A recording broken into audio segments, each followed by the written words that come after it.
அவருக்கு திமுக கூட்டணியில் இருக்கிறதுனால தான் மன அழுத்தம் இருக்கு. அக்காவுக்கு கொடி கூட ஏத்த முடியல, அந்த அழுத்தம் இருக்கு. அது அக்காவுக்கு பிரச்சனைங்க. இப்ப அக்கா வந்து என்னன்னா, பாவம் அப்பா இறந்து போயிட்டாங்க. அது வேற பிரச்சனை. நம்ம ஐயா தான் அவரு. கடைசி வரைக்கும் அந்த மகளுடைய அரசியல் அவர் ஏற்றுக்கொள்ளவே இல்ல.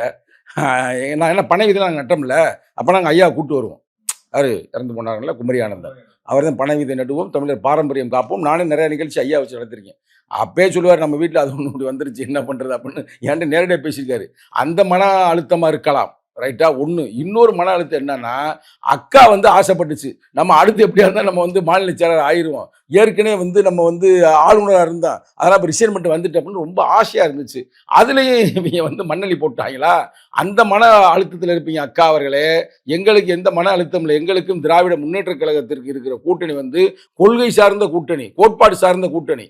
அதனால வந்து எங்களுக்கு நீங்க வருத்தப்பட தேவையில்ல. இல்ல விசிக தலைவர் வந்து மன அழுத்தத்தோட இருக்காரு. எங்கள் கூட்டணி அழுத்தமா இருக்கு.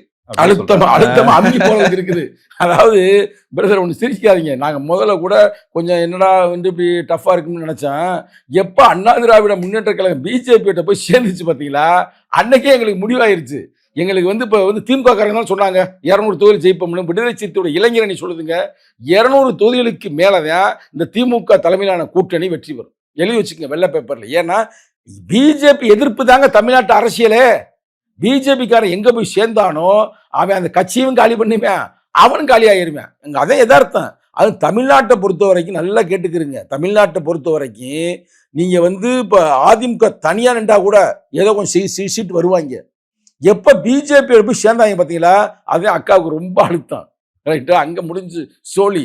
அதனால இப்ப 4 முனை போட்டி மாதிரி இருக்குது. அதனால எங்களுக்கு தெளிவா இருக்கிறோம். எந்த பிரச்சனையும் இல்லை.